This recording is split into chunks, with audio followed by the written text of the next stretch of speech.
Nous sommes présentés à Mimorituka, un enfant qui a autant de personnalité qu'un sac de pierre. Il s'est habitué à une vie d'isolement en raison de son enfance traumatisante et de ses parents abusifs. Désormais, il essaie impulsivement de se fondre dans le décor et d'éviter les ennuis. En ce moment, la déléguée de classe, Ayaka Sogo, se fait harceler par le tyran de la classe, Oyamada, qui a volé son livre sans raison, et personne ne semble suffisamment s'en soucier pour l'aider, surtout pas le professeur qui déteste manifestement son travail. Puisque personne ne se lève pour sauver Sogo, Mimori décide d'agir pour une fois et se lève de son siège pour demander à Oyamada de rendre son livre. Oyamada est surpris qu'un insignifiant comme Mimori ose se lever contre lui. Cependant, juste au moment où il s'apprête à commencer à harceler Mimori également, le chat de la classe, Takuto, intervient et dit à Oyamada de se taire. Oyamada tente de s'expliquer avec Takuto et dit qu'il veut apprendre à Mimori à rester à sa place de figurant, mais Takuto n'a pas l'intention de laisser cela arriver. Pour être clair, il ne se soucie pas du tout de Mimori ou de Sogo d'ailleurs, il ne veut tout simplement pas que Oyamada cause plus de problèmes car c'est agaçant à écouter. Oyamada n'aime pas cela, mais comme Takuto est l'alpha, il n'a pas d'autre choix que de l'écouter et de se calmer. Oyamada rend le livre de Sogo et se rassoit, mais comme il a besoin de se divertir, il commence tranquillement à harceler l'enfant en face de lui, Yasu. Le professeur finit par intervenir et dit à Oyamada d'arrêter de jouer avec Yasu. Il ne s'en soucie pas vraiment, mais si Oyamada harcèle Yasu au point qu'il finisse par sauter d'un pont, il ne touchera pas sa prime annuelle. Mais si Yasu veut sauter d'un pont après sa prime, alors le professeur n'a aucun problème avec ça tant qu'il fait un salto. Les choses se calment dans le bus après cela, mais ensuite tous les élèves sont soudainement transportés dans une pièce où ils sont accueillis par la déesse Vicious. Elle explique que son royaume, à Lyon, convoque des guerriers courageux pour les faire combattre le démon empereur maléfique chaque fois qu'il apparaît. La dernière fois que le démon empereur est apparu, c'était il y a 200 ans et il a heureusement été vaincu grâce aux efforts vaillants des héros précédents. Cependant, le grand empereur a été ressuscité une fois de plus, alors Alion a convoqué les élèves pour être les prochains héros du royaume d'Alion. Les élèves sont encore très confus par tout ce qui s'est passé jusqu'à présent, ils pensent donc que toute cette histoire est soit une farce, soit qu'ils sont tous morts dans un accident de bus. Le professeur attire l'attention de tout le monde et leur dit qu'il ne sait pas non plus ce qui se passe, mais qu'ils devraient tous écouter Vicious pour l'instant. Vicious le remercie en pensant qu'il comprend ce qu'elle dit, mais en réalité, il est simplement aveuglé par son attrait physique. Mimori prend un moment pour évaluer la situation. Ce bâtiment ne ressemble à rien de ce qu'il a déjà vu auparavant. Il y a une déesse devant lui et il ne se sent pas comme s'il était dans un rêve, il n'y a donc qu'une seule conclusion à tirer, ils ont vraiment été convoqués dans un autre monde. Takuto clarifie que la déesse veut qu'il vainque ce soi-disant démon empereur, mais il veut savoir ce qui se passe s'il refuse de coopérer. La déesse leur dit qu'elle n'a malheureusement pas le pouvoir de les renvoyer chez eux s'ils ne veulent pas devenir les héros d'Alion, mais il existe un moyen pour eux de retourner sur Terre. Cela implique un rituel de contre-invocation qui nécessite un élément maléfique, et le seul moyen d'acquérir cet élément maléfique est de l'obtenir du cœur du démon empereur ou d'absorber l'élément lorsqu'il est libéré à la mort du démon empereur. Oyamada ne voit toujours pas de raison pour laquelle aucun d'entre eux ne devrait risquer sa vie pour combattre ce démon empereur alors que Vicious les a essentiellement kidnappés. Alors, Vicious fait la seule chose qu'elle peut et supplie les élèves de reconsidérer la possibilité de devenir les sauveurs de ce monde. Ayaka, la déléguée de la classe, prend la parole pour se présenter et expliquer que même si Vicious les appelle des sauveurs, ils ne sont que des lycéens et ne seraient pas d'une grande utilité s'ils étaient envoyés à la guerre. Vicious lui répond qu'elle n'a pas à s'inquiéter car ils ont été dotés de pouvoirs que personne d'autre dans ce monde ne possède. Tous trouvent cela difficile à croire, alors Vicious décide de leur faire une petite démonstration pour prouver que les capacités spéciales existent vraiment. Elle fait venir un prisonnier, puis une bête démoniaque qui dévore le prisonnier. Après que le démon a impitoyablement mutilé le prisonnier, Vicious lance une boule de feu pour l'incinérer. Cela devrait suffire à traumatiser les élèves pour qu'ils acceptent qu'ils sont dans un nouveau monde. Maintenant qu'ils commencent à croire ce qu'elle dit, Vicious dirige leur attention vers une boule de cristal qui sera utilisée pour évaluer leurs capacités. Un par un, les élèves s'avancent pour faire évaluer leurs capacités et ils semblent tous avoir des aptitudes décentes. Notamment, lorsqu'Oyamada s'approche de la boule de cristal, elle brille d'une couleur rouge éclatante, ce qui signifie qu'il est incroyablement puissant selon les normes de ce monde. Ensuite, c'est au tour de Takuto et lorsqu'il met sa main sur la boule de cristal, elle se brise complètement. Tout le monde est choqué et confus par ce qui vient de se passer, alors la déesse explique que cela signifie que Takuto est de rang S. Le rang S est le summum en termes de puissance et est bien au-dessus de tous les autres. Avoir un seul héros de rang S est déjà très chanceux, mais alors que le test d'aptitude continue, il est révélé que Ayaka est également de rang S lorsqu'elle brise l'orbe de secours qu'ils ont apporté. Et ce n'est pas tout, car il y a un troisième héros de rang S qui brise le deuxième orbe de secours en stock. Vicious est incrédule devant la tournure des événements et demande qui sera la prochaine personne à être examinée. Il s'agit de Mimori. Il pose sa main sur la boule de cristal et elle commence à briller en violet, mais la lumière émanant de l'orbe est beaucoup plus faible que pour les autres. Il demande alors à Vicious quel est son rang, mais elle l'ignore complètement et appelle la personne suivante. Mimori est habitué à être ignoré, alors il passe à autre chose, mais il remarque que la dernière personne à être examinée est Yasuo et que l'orbe montre une masse sombre en son centre, ce qui signifie qu'il est le héros sombre du groupe. Selon les archives, le héros sombre est souvent beaucoup plus puissant que tous les autres héros du groupe. Essentiellement, tout le monde doit faire attention car le gamin tranquille vient d'obtenir son arme. Après cela, la déesse donne à chacun des instructions sur la manière de vérifier leur statut. Quand Mimori regarde ses statistiques, il réalise qu'elles sont assez médiocres. La déesse a créé cette fenêtre pour que les héros puissent obtenir des informations précises sur leurs capacités à tout moment. Mimori regarde d'un peu plus près et remarque quelque chose appelé une compétence inhérente. Les compétences inhérentes sont des compétences uniques à chaque héros donné et peuvent généralement être utilisées immédiatement, mais certaines peuvent nécessiter d'être éveillées à un niveau supérieur. C'en est assez des explications pour le moment, Vicious annonce à tout le monde qu'ils vont maintenant réaliser un rituel très nécessaire pour leur succès. Elle appelle Mimori à l'avant et explique qu'il est de rang E, et selon les archives, les héros de rang le plus bas n'ont toujours fait que ralentir les plus puissants. Par conséquent, elle prend la décision exécutive de l'éliminer. Cependant, tuer un héros simplement parce qu'il est faible serait trop moralement ambigu pour elle, alors elle décide de donner à Mimori une chance de regagner sa vie. Au lieu de le tuer immédiatement, elle décide de l'envoyer dans des ruines et si Mimori parvient à survivre, il pourra vivre comme bon lui semble dans ce monde. Mimori demande si ces ruines sont dangereuses, et Vicious lui répond que bien sûr, elles le sont. Ce ne serait pas vraiment un lieu d'exécution s'il était sûr. Mimori essaie de se sortir de cette situation en disant qu'il possède une compétence inhérente de dotation de statut anormal, ce qui doit être utile pour l'équipe d'une manière ou d'une autre. Mais à son grand désarroi, la déesse lui dit que les sorts et compétences de statut anormal dans ce monde sont totalement inutiles, car ils ne fonctionnent presque jamais comme prévu et même lorsqu'ils fonctionnent, ils ne sont pas très utiles. Mimori tente d'en appeler à la morale de la déesse, disant qu'elle ne peut pas simplement se débarrasser de lui alors qu'elle est celle qui l'a convoqué ici sans son consentement, mais son nom est littéralement Vicious, donc il est clair qu'elle ne se soucie pas de cela. Alors que Mimori essaie de se résigner à son sort, Yasuo lui touche l'épaule, et Mimori pense que Yasuo va le défendre comme il le faisait lorsqu'il était harcelé sur Terre. Cependant, maintenant qu'il a du pouvoir, Yasuo est devenu aussi méchant que les autres et se moque de Mimori pour sa faiblesse, le condamnant à son terrible destin. À ce stade, Mimori réalise que personne ne se soucie de son sort ici, et tous les autres élèves veulent juste qu'il disparaisse.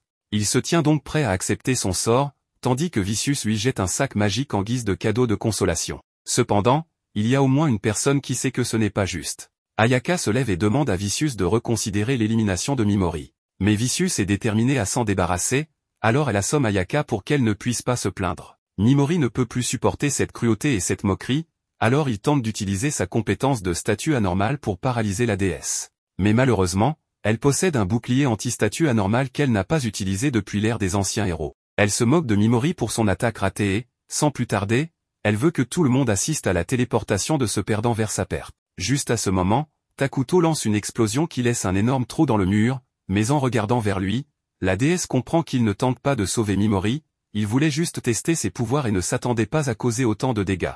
Certains des camarades de classe de Mimori prennent plaisir à le voir se faire éliminer, tandis que d'autres restent indifférents, et la seule personne qui le soutenait a été assommée. Alors qu'il est sur le point d'être téléporté, Mimori abandonne son acte de personnage de fond et fait un doigt d'honneur à Vicious, jurant de lui faire regretter cela un jour. Mimori se réveille dans les ruines abandonnées et essaie d'ouvrir son écran de statut, mais son système lui indique qu'il ne peut pas le faire à cause du faible niveau de lumière dans la zone. C'est alors qu'il se souvient du sac qu'il a reçu. Après y avoir versé un peu de mana, il génère suffisamment de lumière pour qu'il puisse voir à nouveau. Cependant, alors qu'il se promène, il tombe sur un squelette humain sur le sol et se met sur ses gardes, réalisant que ce qui a tué le squelette pourrait encore être dans les ruines. Mimori trébuche sur des rochers, ce qui lui permet d'éviter de justesse une attaque sournoise d'un monstre terrifiant. Il n'a pas le temps de réfléchir ou de s'inquiéter de l'endroit où il court car s'il s'arrête ne serait-ce qu'un instant, il sera tué. Tandis qu'il continue de courir, Mimori trébuche à nouveau sur un rocher et, alors que le monstre se rapproche de lui, l'émotion qu'il ressent n'est pas de la peur,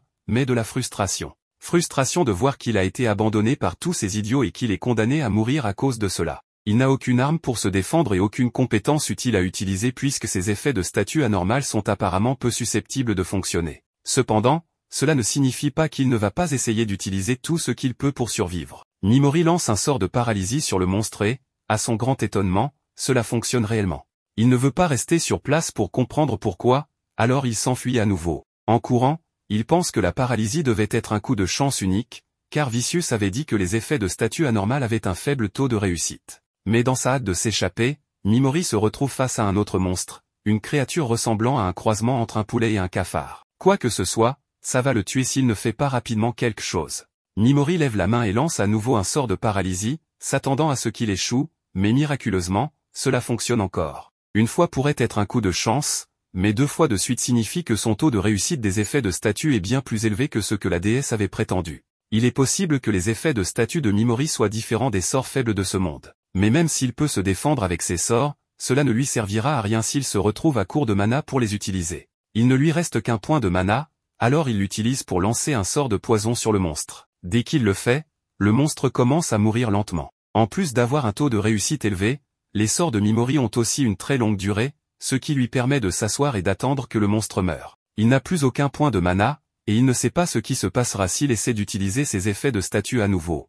Cependant, il n'a pas beaucoup de temps pour se reposer, car le premier monstre l'a rattrapé. L'effet de paralysie qu'il avait lancé plus tôt a dû s'estomper, mais même s'il n'a plus de mana, désespoir de personne ne viendra le sauver. Mimori essaie de périr face au Minotaure, donc à se battre selon le système, il n'est pas possible d'appliquer la même capacité à une cible de manière répétée. Alors, le garçon décide d'utiliser un sort de sommeil, endormant le monstre, puis il empoisonne la cible, imaginant qu'il y a d'autres limitations en plus de ne pas pouvoir répéter la compétence. De plus, son mana est presque épuisé. Comme si cela ne suffisait pas, une légion d'oiseaux féroces s'approche du héros abandonné. N'ayant pas d'autre choix, il utilise son mana hors statut pour paralyser chacun des ennemis, provoquant un engourdissement dans son corps alors que ses réserves de pouvoir se vident entièrement. Derrière les oiseaux, le Minotaure se prépare à attaquer l'humain qui continue sa stratégie de paralysie des cibles. Malgré tout, son corps atteint progressivement ses limites, sa jambe tremble, rendant la station debout difficile. En dernier recours, Mimori se tient debout avec difficulté jusqu'à ce que le système annonce qu'il a monté de niveau,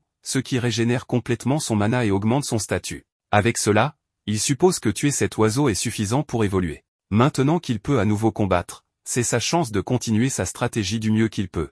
En continuant d'utiliser la paralysie, il voit le niveau de cette capacité augmenter au point de pouvoir toucher plusieurs cibles à la fois. Se sentant plus confiant, il paralyse tous les ennemis et réfléchit que la déesse pourrait être la seule à ne pas être affectée par ce pouvoir car jusqu'à présent, il a réussi à se défendre. Cependant, il remarque qu'il y a une limite de distance pour infliger des conditions de statut, constatant que les ennemis éloignés ne peuvent pas être atteints. Il marche alors parmi les créatures paralysées et empoisonnées, une par une. À ce moment-là, il voit ses adversaires seulement comme des points d'expérience ambulants. Son pouvoir s'est développé au point où il agit confortablement face au danger. Ses statistiques sont multipliées grâce à son niveau et la quantité massive de mana qu'il a atteinte donne l'impression qu'il est possible de s'en sortir vivant. À mesure que les monstres empoisonnés meurent, Mimori monte constamment de niveau, atteignant presque le niveau 400 avec un océan de mana coulant dans ses veines. En montant de niveau, le garçon endort les adversaires avec son sort de sommeil, atteignant le niveau 500 au fil du temps. À ce moment-là, les monstres qui attaquent se retournent et prennent la fuite. Après avoir éliminé la menace, il parcourt les ruines à la recherche d'équipements utilisables. Rien de très utile ne se trouve parmi ce tas de cadavres, mais il n'y a pas de temps pour se lamenter. Il doit trouver de la nourriture et de l'eau pour survivre parmi les colonnes infinies de cet abîme sombre. Mimori supplie pour de la nourriture à quiconque pourrait être là, même s'il n'y a personne pour l'aider. Il a tellement faim qu'il commence à voir les minotaures comme des bœufs prêts à être consommés une fois le poison disparu.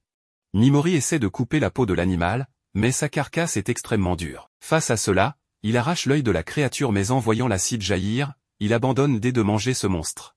Allongé parmi les cadavres de monstres, il réfléchit que cet endroit est entièrement conçu pour ne laisser aucun survivant. Soudain, il voit la partie violette du cristal dans son sac grossir et son poids augmenter drastiquement. Mimori ouvre le sac et trouve de la viande emballée avec du soda, puis il boit le liquide sans se demander d'où cela vient. C'était définitivement la meilleure nourriture qu'il ait jamais mangée de sa vie, non pas pour le goût en lui-même, mais pour la nécessité. Mimori ne sait pas exactement ce que sont ces couleurs dans son sac ou si elles produiront à nouveau de la nourriture, mais quoi qu'il en soit, cet objet unique ne doit pas être abandonné. Au fil des jours, le jeune homme s'habitue aux ruines et aux dizaines de monstres qui jonchent le donjon, pouvant être vus paralysés et empoisonnés, tombant à un sur le sol, sans vie. En observant cette scène digne d'un jeu de domino, Mimori déplore les actes terrifiants qu'il a commis dans ces circonstances, comme si son âme criait pour l'humanité au milieu de cet enfer. À mesure que son niveau augmente, il pleure et se demande pourquoi il est là. Enfant, Mimori posait des questions similaires. Son père n'était pas mineur, mais était tellement grotesque aux yeux du petit garçon qu'il semblait plus effrayant que les oiseaux féroces essayant de le tuer jour après jour dans les ruines. D'ailleurs, depuis cette époque, il savait qu'il devait tuer son père, à moins de vouloir être tué lui-même, jusqu'au jour où ses oncles ont tendu la main au petit garçon, lui offrant la chaleur d'une famille. Ils ont appris à Mimori à être gentil, à avoir de l'empathie pour la douleur des autres, et cette éducation a fait penser au garçon qu'il avait appris à être comme eux. Cependant, en regardant la dévastation autour de lui, il ne ressent rien, pas même en prenant les vies qu'il a prises. L'absence de peur de tuer le fait craindre pour lui-même, pensant qu'il n'y a rien à faire, pas dans les ruines. Comme son frère le disait souvent, il faut accepter qui on est. Avec cela en tête, le héros exilé marche maintenant sans la moindre hésitation. Au fil des jours, au milieu de son long voyage, le jeune homme trouve une grotte avec une atmosphère unique, où une porte est ornée d'un talisman avec un cristal bleu. La couleur lui rappelle le mana, ce qui le pousse à imbuire la pierre de ce type d'énergie et entrer dans une pièce où un couple est mort depuis longtemps, sans signe de lutte, acceptant simplement leur mort en se tenant la main. Mimori rend hommage aux défunts et ouvre un sac à côté d'eux, découvrant une grande quantité de pierres précieuses. En parcourant ce territoire, Mimori atteint le 25e hall, nécessitant une énorme quantité de mana pour s'ouvrir. À l'intérieur, un autre héros abandonné a été réduit à des os par le temps de la décomposition, et une déchirure dans la tunique du défunt fait imaginer au garçon qu'il s'agit de la blessure fatale qui a conduit à sa mort. Parmi les effets personnels du défunt, une lettre est rédigée dans la langue de ce monde, mais à la surprise de Mimori, il peut la lire. Selon les écrits, cet homme était Anglin, connu comme le Grand Sage, mais mieux connu sous son ancien surnom de Héros des Ténèbres. À ce moment-là, Mimori se rappelle quand la déesse a dit que Yasuo avait éveillé un pouvoir égal à celui du Héros des Ténèbres, le plus puissant de tous. Selon Anglin, il a été envoyé de force dans ces ruines par la déesse Vicious parce qu'il n'était plus nécessaire. Dans cette lettre, Anglin demande à la personne qui trouve son corps de prendre quelque chose qu'il a désespérément apporté là-bas. Dans les mots du sage, l'armée démoniaque est méchante, mais sa méchanceté n'est rien comparée à celle de la déesse Vicious.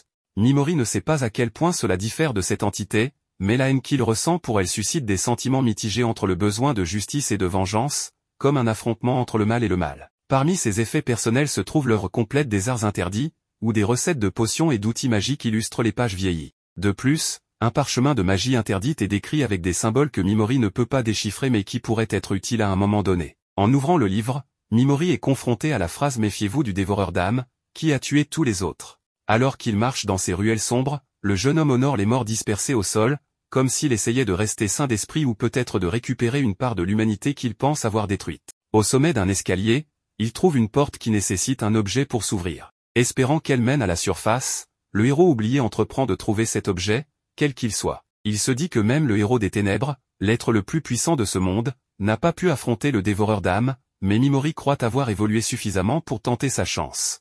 À ce propos, au bout d'un couloir, un visage macabre est sculpté dans un mur. Sur son front se trouve un objet qui pourrait être ce dont il a besoin, imaginant que cela pourrait être le dévoreur d'âmes. Mimori s'expose en essayant d'invoquer rapidement une capacité, mais il est surpris par une réaction absurde, un pouvoir qui blesse sa main avec un rayon d'énergie. Apparemment, ce rayon s'active lorsque la cible montre une intention d'attaque. De plus, ce visage est hors de portée de sa magie, donc il vaudrait peut-être mieux évoluer davantage avant d'affronter cette chose. Cependant, la structure se détache du mur et se révèle être une créature avec sa propre vie, ce qui pourrait signifier un scénario classique de tuer ou être tué pour le héros rejeté. Dehors, une femme atteint les ruines et s'approche de l'entrée. Mimori ne doute pas qu'un être de ce niveau ignore sa présence là-bas, il doit donc rester aussi vigilant que possible. Bientôt, le dévoreur d'âmes expulse une substance visqueuse qui donne vie à des monstres hideux formés à partir de cette flaque dégoûtante. Ces monstres étaient autrefois des humains rejetés dans cette ruine, et leurs visages sont les mêmes qu'ils l'étaient lorsqu'ils étaient tués par l'entité macabre, leur expression finale avant la mort. Curieux de la réaction du garçon à ce spectacle bizarre, le dévoreur d'âmes ouvre un sourire qui émet un son indescriptible, presque en conduisant l'humain à la folie. Mimori paralyse les monstres devant lui et essaie de les empoisonner, mais quelque chose l'en empêche, c'est le sentiment d'empathie qui existe encore en lui. Même s'ils sont morts, les visages humains en agonie provoquent une sensation de terreur et d'hésitation. Une fois de plus, le garçon verse des larmes de désespoir, et le dévoreur d'âmes savoure la réalisation de son intention. De plus en plus de monstres sont expulsés de cette entité malveillante, faisant supplier Mimori pour sa vie, incapable de nuire à ce qu'il voit comme des gens aux yeux du démon. L'expression d'extase s'étend sur tout le visage du démon, élargissant sa pupille au pic de son émotion. À la lumière de cela, Mimori sent que l'ennemi a baissé sa garde, alors il décide de paralyser le dévoreur, qui a commis une erreur fatale que seuls les êtres les plus puissants peuvent commettre, être si confiants dans leur immortalité. Selon Mimori, la certitude de la victoire engendre son pire ennemi, la suffisance. Après avoir convaincu le démon avec sa performance désespérée, le garçon ne pourrait pas espérer une meilleure action. Après tout, cela fait des années et des années qu'il essaie d'être normal, de prétendre être quelqu'un qu'il n'est vraiment pas. Mimori aurait pu se leurrer en pensant qu'à un moment donné, il était comme les autres, mais cela ne change pas le fait que depuis le début, tout ce qu'il pratique est une performance désagréable mais nécessaire pour vivre dans la société. Au fil des années, il oublie qui il est vraiment, mais les ruines lui rappellent le véritable Mimori. Ainsi, il empoisonne le dévoreur d'âmes, répondant au sang par le sang, comme il se doit. Après avoir été jeté dans cet endroit pour sa faiblesse, après avoir été ridiculisé, le garçon trouve dans la haine la force nécessaire pour sa rédemption. En fin de compte, un garçon jeté comme un déchet parvient à renverser le seigneur de cet enfer. Pendant ce temps, le démon lutte contre la paralysie, mais la résistance ne fait qu'aggraver les dégâts, et du sang bleuâtre suinte de ses yeux torturés alors que le poison circule dans ses veines. Le dévoreur est consumé jusqu'à ce que des fissures apparaissent dans la lourde structure de son corps. Avec cela, l'entité meurt, libérant les âmes emprisonnées dans l'abîme. Parmi les esprits, il remercie le jeune homme pour ce qu'il accomplit, et parmi eux se trouve le couple que Mimori a découvert dans l'une des salles secrètes. Enfin, Anglin, le grand sage, demande personnellement à Mimori de détruire la déesse Vicious. Après cette brève rencontre, Mimori récupère l'œil du dévoreur et le place dans la porte qui mène à l'extérieur des ruines. Avant de partir pour toujours, il fait ses adieux à l'endroit qui a éveillé son véritable moi. Aux abords de ce monde, nous voyons un dangereux loup poursuivi par le téméraire Oyamada, qui faillit attraper la bête, mais elle ne se rend pas si facilement. Pendant ce temps, un autre de ses compagnons, Takuto, n'a aucune difficulté à vaincre les bêtes grâce à son pouvoir supérieur. En lançant simplement une attaque, il atteint déjà le niveau 18. De son côté, le nouveau chevalier noir, Yasu, parvient également à vaincre ses ennemis, frôlant presque la folie avec ses nouveaux pouvoirs poussés à l'extrême. D'autre part, loin de là, Kobato ne semble pas à l'aise avec l'idée de mettre fin à la vie d'autres êtres. Ikusaga apparaît pour lui demander d'être plus impitoyable si elle ne veut pas mourir dans le processus, et lui demande de ne plus l'appeler par son nom de famille, préférant son prénom, Asahi. Mais elle ne vient pas seulement pour cela, elle veut également informer sa compagne que bientôt tout le groupe se séparera et que, compte tenu des rangs déjà connus, il est tout à fait logique qu'il le fasse, l'égoïsme étant omniprésent de nos jours. Sans rien ajouter, Asahi espère simplement que Kobato n'hésitera pas à la rejoindre lorsque les groupes seront formés. Bien que son amie ne semble pas très confiante, Asahi lui rappelle qu'elle est de classe B et qu'une fille de classe D, comme Kobato, n'entrera jamais dans un groupe de classe S de plus, il est clair que Tuka mourra. Même si Kobato est trop innocente pour comprendre tout ce qu'elle dit, Asahi est plus directe, la touchant et lui faisant bien comprendre que, avant de retourner dans leur monde, elle pourrait utiliser quelque chose de bien qu'elle possède déjà. Bien que de classe B, ce monde n'a techniquement aucune règle, et cela dit, il ne reste plus qu'à devenir plus forte. Après un appel, la jeune fille fait en sorte que les autres amènent un petit monstre menotté pour que Kobato l'élimine. Après tout, elle n'a techniquement pas encore passé l'épreuve imposée par la déesse. Voyant que Kobato refuse de le faire, son ami lui rappelle ce qui est arrivé à Tuka. Si elle dit à la déesse qu'elle n'a pas passé l'épreuve, elle sera probablement condamnée à une mort certaine. Avec toute la douleur du monde, Kobato achève le monstre, ce qui lui permet d'entrer directement dans le groupe d'Asahi. Cependant, c'est vraiment douloureux pour la gentille fille qui n'a jamais voulu vivre dans ce monde, se rappelant seulement de son ancien chat qui a été renversé au milieu de la rue. Néanmoins, un duc bienveillant apparaît pour s'occuper de lui, ce qui apporte plus de larmes à la jeune fille déjà triste. Un peu plus loin, nous voyons ce qui arrive à Ayaka, qui se réveille avec une grande douleur à l'estomac pour une raison inconnue. Elle s'en souvient rapidement lorsqu'elle est frappée par la déesse juste pour s'être opposée à l'envoi de son ami dans un donjon dangereux. N'ayant pas d'autre choix, elle va courageusement voir la déesse pour demander des explications. La déesse, avec des larmes totalement fausses, commence à s'excuser, assurant qu'elle ne ferait jamais cela si le rituel n'était pas si sacré qu'il faut respecter toutes ses anciennes règles, et sinon, son royaume ne survivra jamais. En se rappelant qu'elle a été endormie pendant plusieurs jours, cela pose un nouveau problème, car tous ses compagnons ont beaucoup monté de niveau pendant son sommeil. Certains ne sont même plus capables de blesser un monstre, donc il faut se débarrasser d'eux immédiatement. Après tout, ceux qui ne peuvent pas remplir leur devoir de héros ne servent à rien dans ce monde, ce qu'Ayaka interprète comme signifiant qu'il faut les tuer simplement parce qu'ils sont faibles. La reine elle-même ne nie pas qu'elle le ferait, mais seulement parce que c'est la règle de son monde, et si elle n'existait pas, elle ne tuerait même pas une mouche. Ce qui laisse Ayaka furieuse, qui ne se retient pas et critique ouvertement la déesse pour avoir choisi une méthode aussi cruelle pour ceux qui ne peuvent simplement pas être des héros. Cela fait seulement rire la déesse, qui accepte que ce monde abrite des gens faibles incapables de comprendre ses grandes décisions. Malgré cela, elle affirme que l'élimination des inutiles sera une réalité. Ayaka, étant de classe S, promet de s'améliorer et d'exceller dans tous les domaines, non seulement pour elle-même mais aussi pour les autres étudiants incapables de passer leurs épreuves, faisant pratiquement une sorte de marché avec la déesse. La déesse ne nie pas que c'est une excellente idée et demande une rapide réconciliation, admettant que le coup qu'elle a donné plus tôt était précipité et insensé.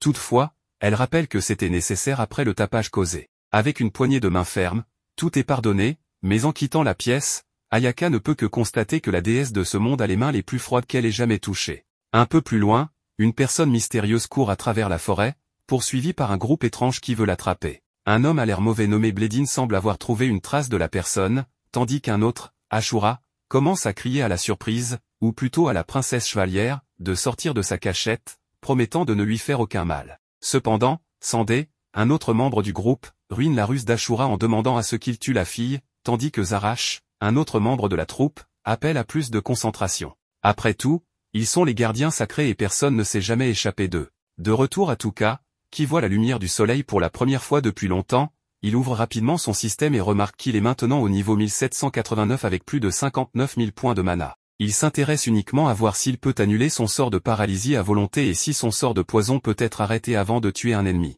Cela doit être testé sur un ennemi de la forêt. Il lui faut peut-être aussi une épée puissante, c'est pourquoi il sait qu'il la trouvera en affrontant un ennemi en combat rapproché. Entendant un bruit étrange, Touka va voir ce qui se passe et découvre des slims sauvages en train de maltraiter un slim plus petit. Rappelant que c'est ainsi que va la vie, il se dit qu'il n'y a rien à faire contre la nature. Cependant, en voyant le petit slim se défendre malgré sa situation, Touka en est heureux. Il utilise alors la paralysie sur tous les slims et un sort de poison pour vérifier s'il existe un menu caché. Apparemment, il en existe bien un, ce qui lui permet de libérer immédiatement tous les slims tyranniques, qui partent rapidement en voyant la puissance de Touka. Avant de libérer le petit slim, il lui demande de ne pas fuir, le félicitant pour s'être défendu tout seul. Alors que Touka se sépare de lui, le petit slim décide de le suivre sans raison apparente, ce qui surprend Touka. Il se dit que le slim doit sûrement être un paria, comme lui. Nous retrouvons la princesse, épuisée, pensant qu'elle a enfin gagné suffisamment de temps pour élaborer un plan de sauvetage. Pendant ce temps, le petit slim reste avec Touka et assure la surveillance depuis sa capuche, ce qui est un autre avantage pour le jeune homme. En lisant un livre de techniques interdites, il trouve un bon sort, une sorte de renforcement pour les monstres, qui, en théorie, devrait être utile à son nouvel ami.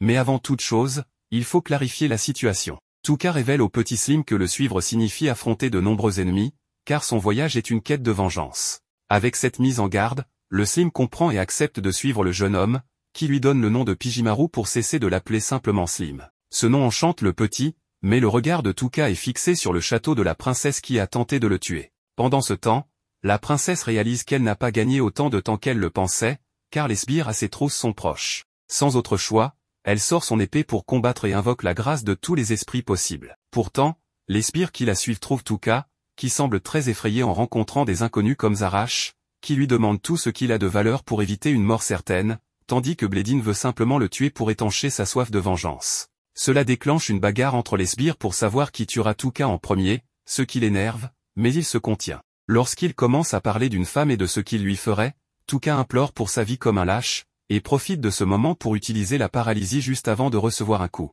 Cela montre que son pouvoir fonctionne également sur les humains, peut-être avec la déesse comme seule exception. Se rappelant sa première confrontation dans ce monde, lorsqu'il a ressenti tant de peur dans le donjon, Touka confirme qu'il n'est plus la même personne faible du passé. Il choisit de finir rapidement ses ennemis sans remords, en utilisant son poison. Après cela, il sent une autre présence proche. Pendant ce temps, la princesse, ne sentant plus ses ennemis, se demande pourquoi. Elle remarque une présence étrange et coupe un buisson où se trouve Pijimaru. Touka immobilise la jeune femme et remarque une forte soif de sang en elle, ce qui éveille sa curiosité. Il veut parler avec elle pour obtenir des informations, étant nouveau dans ce monde. Cependant, avant cela, la princesse demande des informations sur les 4 personnes proches d'elle, parlant lentement à cause de la paralysie. Touka utilise son système pour accélérer sa parole et s'excuse, disant qu'il ne fait confiance à personne. La princesse redemande alors des informations sur le groupe de 4, ce à quoi Touka répond qu'il les a tués. La jeune femme est surprise car il s'agit des gardiens sacrés. Reconnaissante pour son honnêteté, elle promet de répondre à ses questions en guise de remerciement. Après un moment de discussion, Touka découvre qu'il n'est plus à Alion, mais dans le royaume de Ulza. La princesse l'a donc envoyé très loin. Pour sa dernière question, Touka veut des informations sur son parchemin mystérieux. Malheureusement, la jeune femme ne peut pas le lire, mais elle connaît quelqu'un qui pourrait, la sorcière du royaume, située dans la terre des monstres aux yeux dorés. Touka se prépare à partir, assurant à la princesse que le sort de paralysie se dissipera dans quelques minutes, la rendant libre. La princesse lui souhaite un bon voyage, ce qui lui rappelle sa tante, toujours si gentille. En s'éloignant, Pijimaru demande pourquoi ils n'ont pas tué la jeune femme. Touka répond qu'il ne tue jamais sans raison, mais il admet qu'il devrait marcher plus vite, car rien ne garantit qu'elle ne reviendra pas pour sa tête une fois libérée. La nouvelle mission de Pijimaru est donc de surveiller leurs arrières, ce qu'il accepte avec enthousiasme comme un soldat. Et rapidement, nous voyons comment Touka est arrivé dans une ville où il était totalement inconnu. En se cachant, il a informé la garde de sécurité qu'il venait simplement explorer un peu la ville de Mills. Sans trop de problèmes, ils l'ont laissé passer, même s'il était un étranger, car ils avaient besoin d'explorateurs pour les ruines de la ville. Une fois à l'intérieur, sans avoir tout vérifié, tout semblait bien se passer pour le jeune homme qui s'est dirigé directement vers une auberge pour une chambre personnelle particulière, coûtant 2000 makas par nuit. L'aubergiste, sceptique, a cru que Touka ne pourrait pas payer, mais en voyant l'argent, il a rapidement commencé à le traiter comme un roi. Cependant, lorsqu'il lui a demandé son nom, notre protagoniste savait qu'il devait se protéger et a rapidement inventé le nom de Hatiskol pour passer totalement inaperçu dans la ville. En arrivant dans sa chambre, il a finalement pu étendre tous ses vêtements, et il ne restait plus qu'à explorer un peu la ville de Miss pour profiter de la belle nuit. Plus Touka explorait, plus il remarquait que les villes ressemblaient à celles des jeux vidéo, et le guilde des aventuriers devrait être proche. Cependant, ayant un peu faim, il devait d'abord manger quelque chose, une délicieuse soupe d'un autre monde, entourée de gens joyeux, ce qui lui a confirmé qu'il avait bien fait de venir dans une ville si paisible. En écoutant l'un des ivrognes de la taverne, il a entendu dire que tous les pays du continent avaient des armées puissantes, ce qui rendrait difficile de savoir laquelle était la meilleure. Des noms comme celui de l'empereur à la beauté folle ont été mentionnés, révélant qu'ils avaient un record invaincu de combats gagnés. Mais à la fin de la discussion, les ivrognes ont convenu que les chevaliers du Dragon Noir étaient les meilleurs de tous.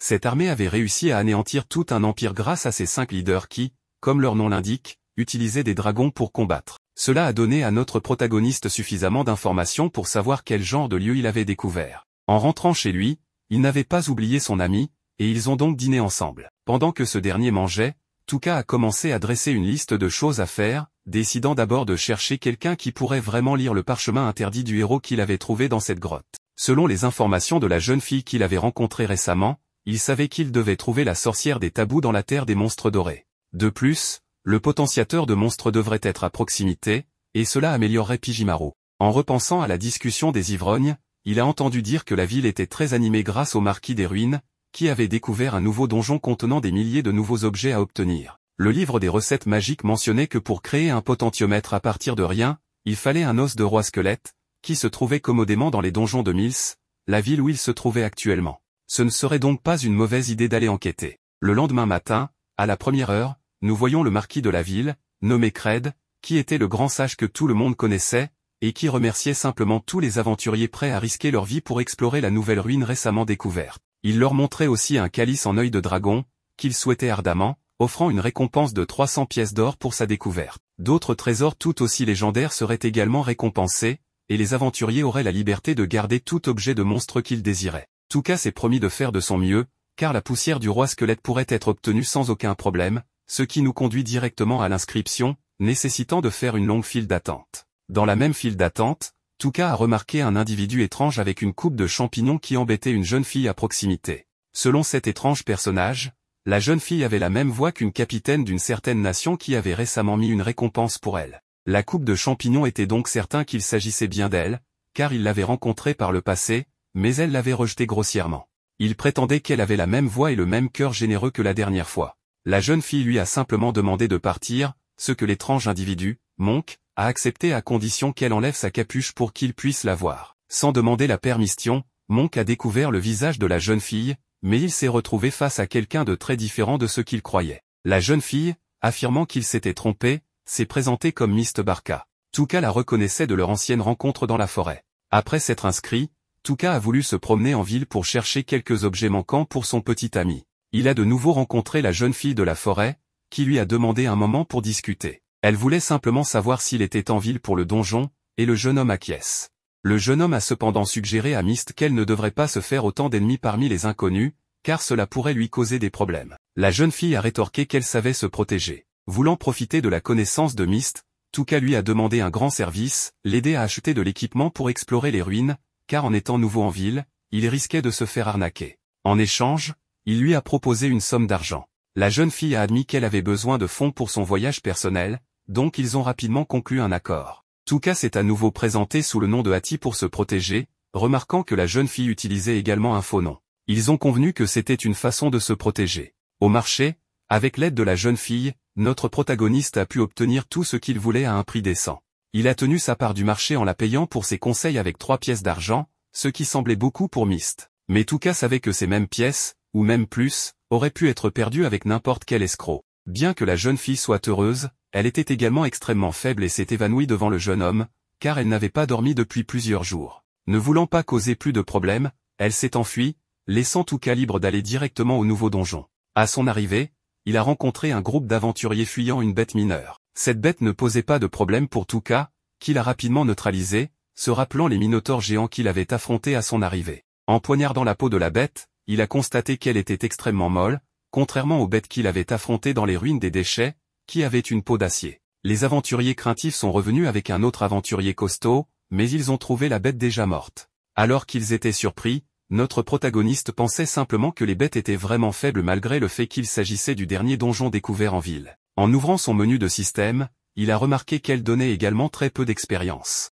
Et quelques heures plus tard, Touka entend Monk parler avec d'autres aventuriers. Plus précisément, il négocie avec eux pour qu'ils trouvent Myst, car il veut se venger d'avoir été ridiculisé récemment. Les autres aventuriers pervers acceptent sans hésiter, car ils veulent eux aussi s'amuser un peu avec la voluptueuse jeune femme avant de la tuer. Cela déplaît profondément à Touka qui, courageusement, s'approche des dépravés et les traite de ratés. Évidemment, cela les met en colère et ils veulent immédiatement l'éliminer. Touka demande alors un peu de pitié, prétendant qu'il ne veut pas être si arrogant. Monk éclate de rire en disant qu'il est trop tard, exposant ainsi Touka à une paralysie. Touka commence immédiatement à interroger Monk sur la personne qu'il veut blesser, car cette attitude lui rappelle ceux qui l'ont blessé par le passé. Cela déclenche la libération de son venin, qui s'attaque à ses ennemis. Après tout, éliminer des ordures comme eux est la nouvelle distraction de Touka, qui écoute Monk promettre que dès qu'il pourra bouger, il fera souffrir le jeune homme. Cependant, Touka rit intérieurement, sachant que ceux qui vont mourir ne pourront même pas le toucher. Son venin, ou les monstres qui apparaissent ensuite, feront le travail. Avec un problème en moins, Touka continue à descendre dans le donjon, réalisant qu'il ne reste plus qu'un étage avant d'atteindre sa destination. Mais avant cela, il doit se reposer. Et quand je dis un moment, c'est littéralement juste 3 heures, sans problème grâce à la garde de Pijimaru. De retour en action, il rencontre les tigres à dents de sabre, un groupe qui l'informe que quelque chose d'étrange se passe dans ces ruines, car les monstres meurent sans raison apparente. Le sous-capitaine Foss explique qu'il n'y a aucun sens à ce que les bêtes n'aient aucune blessure, mais qu'elles semblent pourtant avoir été tuées. La capitaine Lily décide qu'il n'est pas sûr de rester longtemps avec cette nouvelle menace et quitte les lieux. Touka, quant à lui, sait qui est le mystérieux individu qui élimine les bêtes. Il continue à explorer les étages et finalement, il trouve une récompense, le calice de l'œil du dragon est devant lui. Mais il soupçonne qu'il y a un piège. Voyant un dragon étrange et gelé à proximité, il utilise une paralysie préventive et du venin pour prendre le calice. Bien que la bête ait été détruite, Myst apparaît derrière lui, regrettant d'être arrivé quelques minutes après Touka, car elle a perdu beaucoup d'argent en se reposant. Mais Touka, toujours humble, lui propose de lui donner le calice si elle en a vraiment besoin. Myst, incertaine, lui demande ce qu'il souhaite en échange, car 300 pièces d'or sont une somme énorme. Hati, l'aventurier, est généreux, surtout avec les jolies filles, selon Touka.